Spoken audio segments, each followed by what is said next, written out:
মিটিংগুলোর মূল talking point ছিল current political situation, নির্বাচন, সংস্কার এবং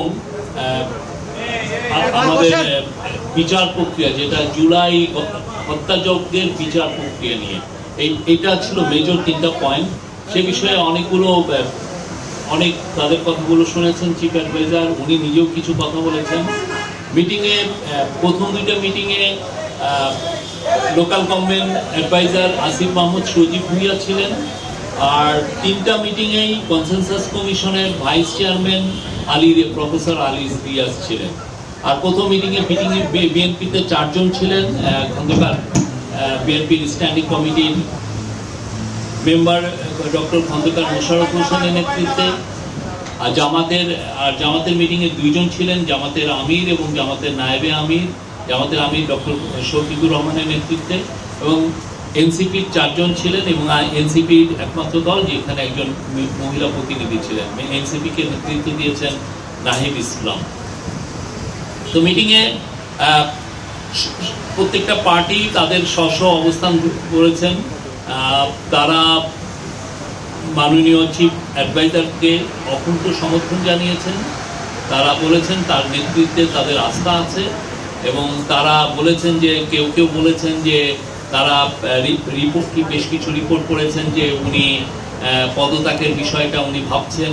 তো সে বিষয়ে তারা বলেছেন যে পুরো বাংলাদেশ সবাই চিফ অ্যাডভাইজারের নেতৃত্বে আস্থা আছে, এবং তাকে অনুরোধ করেছেন যাতে উনি ওনার নেতৃত্বেই যেন বাংলাদেশে একটা ফ্রি অ্যান্ড ফেয়ার ইলেকশন হয়, ওনার নেতৃত্বে ওনাদের অকুণ্ঠ সমর্থন জানিয়েছেন।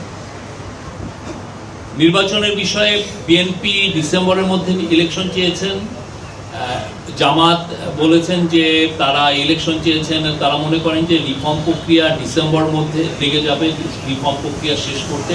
তো জামাত প্রফেসর ইউনূস যেটা বলেছেন, প্রফেসর ইউনূস আজকে তার মিটিংয়ে 3টা পার্টিকে বলেছেন যে ইলেকশন ডিসেম্বর থেকে জুনের মধ্যে হবে। তো জামাত তার এই টাইম লাইনকে সমর্থন জানিয়েছেন এবং বলেছেন যে এটা তাদের সমর্থন আছে। এনসিপিও একই, তার ইলেকশন কমিশনের বিষয়ে এনসিপি এবং জামাত বলেছেন যে তারা মনে করে না যে এখন যে এই অবস্থায় আছে তাতে লেভেল প্লেইং ফিল্ড, একটা ফ্রি অ্যান্ড ফেয়ার ইলেকশনের জন্য যে পরিবেশ দরকার সেই পরিবেশটা নাই, এবং এটা কোনো লেভেল প্লেইং ফিল্ড নাই। তারা জোর দিয়েছেন যাতে ইলেকশন কমিশনের সংস্কারের মাধ্যমে এটা লেভেল প্লেইং ফিল্ড এনশিওর করা হয়। আর সংস্কারের বিষয়ে প্রফেসর আলী রিয়াজ বলেছেন যে সংস্কার প্রক্রিয়া মিড-জুলাইয়ের মধ্যে শেষ করে জুলাই চার্টারটা গৃহীত হবে, এবং জুলাই প্রোক্লেমেশনের বিষয়েও আমাদের কাজ হচ্ছে, এবং আমরা আশা করছি যে খুব দ্রুত এই কাজটা শেষ হবে। এই ছিল, আর অন্যান্য আর এগুলোই ছিল আজকের।